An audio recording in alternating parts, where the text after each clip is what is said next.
warahmatullahi wabarakatuh. Nama saya Kunti Ufi Apriliani, NPM 1769663201091, Prodi Administrasi Negara Reguler 3 kelas A. Di sini saya akan menjelaskan tugas yang diberikan oleh Bapak Maros minggu kemarin mengenai karakteristik evaluasi kebijakan publik. Di sini bahwa dijelaskan karakteristik evaluasi kebijakan publik itu ada 4. Nah, karakteristik evaluasi kebijakan publik merupakan gambaran utama evaluasi adalah bahwa evaluasi itu menghasilkan tuntutan-tuntutan yang bersifat evaluatif. Di sini pertanyaan utamanya bukan mengenai fakta, apakah sesuatu ada atau aksi, apakah yang harus dilakukan, tetapi nilai, berapa nilainya? Karena evaluasi mempunyai sejumlah karakteristik atau sifat evaluasi yang membedakan dari metode-metode analisis kebijakan lainnya, seperti fokus nilai, interpretansi, fakta dan nilai, orientasi masa kini dan masa lampau, serta dualitas nilai. Bahwa fokus nilai itu merupakan evaluasi berbeda dengan pemantauan dipusatkan pada penilaian, menyangkut keperluan dan nilai dari suatu kebijakan dan program evaluasi terutama merupakan atau program dan bukan sekedar usaha untuk mengumpulkan informasi mengenai hasil aksi kebijakan yang terantisipasi. Karena ketepatan tujuan dan sasaran kebijakan dapat selalu dipertanyakan. Evaluasi mencakup prosedur untuk mengevaluasi tujuan-tujuan dan sasaran itu sendiri. Dan interpretansi atau tergantung fakta nilai, yang keduanya tadi, bahwa tuntutan evaluasi tergantung fakta atau nilai untuk menyelesaikan bahwa kinerja, kebijakan atau program tertentu telah mencapai tingkat kinerja yang tertinggi atau rendah. Diperlukan tidak hanya bahwa nilai-nilai kebijakan berbagai bagi sejumlah, hanya bahwa hasil-hasil seluruh masyarakat untuk menyatakan demikian harus didukung oleh bukti bahwa hasil-hasil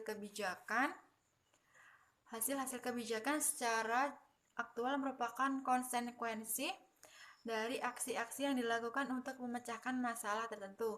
Oleh karena itu, pemantauan merupakan persyaratan bagi evaluasi.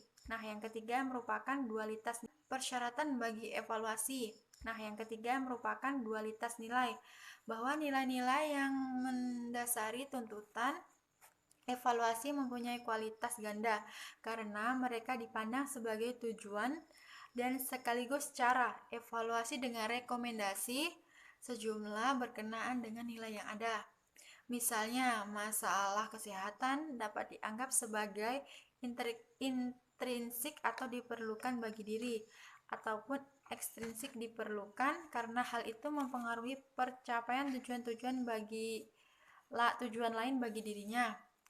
Yang ketiga, orientasi masa kini dan masa lampau, bahwa tuntutan evaluatif tidak hanya berbicara pada tahapan akhir atau masa kini, tapi juga dilakukan pada tahapan-tahapan sebelumnya atau masa lampau, seperti rekomendasi yang bersifat prospektif dan dibuat sebelum aksi-aksi dilakukan sebelum tahapan perencanaan sudah dilakukan evaluasi. Dan yang terakhir yaitu yang terakhir. Selanjutnya di sini saya akan menjelaskan tentang karakteristik evaluasi menurut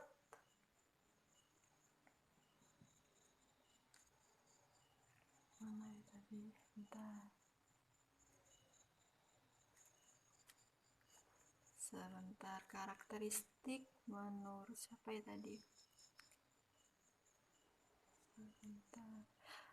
Nah, di sini saya akan menjelaskan tentang karakteristik menurut William Dunn. Tahun 1998, 608 sampai 609. bahwa di sini evaluasi itu memiliki beberapa karakteristik yang membedakan dengan metode-metode analisis kebijakan yang lainnya. Bahwa karakteristik yang membedakan ini terbagi menjadi 4, yaitu sebagai berikut. Yang pertama, fokus nilai. Evaluasi merupakan usaha untuk menentukan manfaat atau kegunaan sosial, kebijakan atau program, dan bukan sekedar usaha untuk mengumpulkan informasi mengenai hasil aksi kebijakan yang terantisipasi dan tidak terantisipasi. Karena ketepatan tujuan dan sasaran kebijakan dapat selalu dipertanyakan.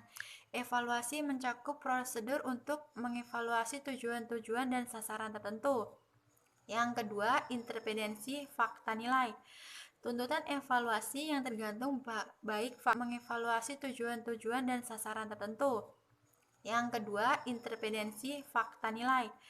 Tuntutan evaluasi yang tergantung baik fakta maupun nilai untuk menyatakan bahwa kebijakan atau program tertentu telah mencapai tingkat kinerja yang tertinggi atau terendah. Diperlukan tidak hanya bahwa hasil-hasil kebijakan berharga bagi semua individu, kelompok, atau seluruh masyarakat. Untuk menyatakan demikian, harus didukung oleh bukti bahwa hasil-hasil kebijakan secara aktual merupakan konsekuensi dari aksi-aksi yang dilakukan untuk memecahkan masalah tertentu.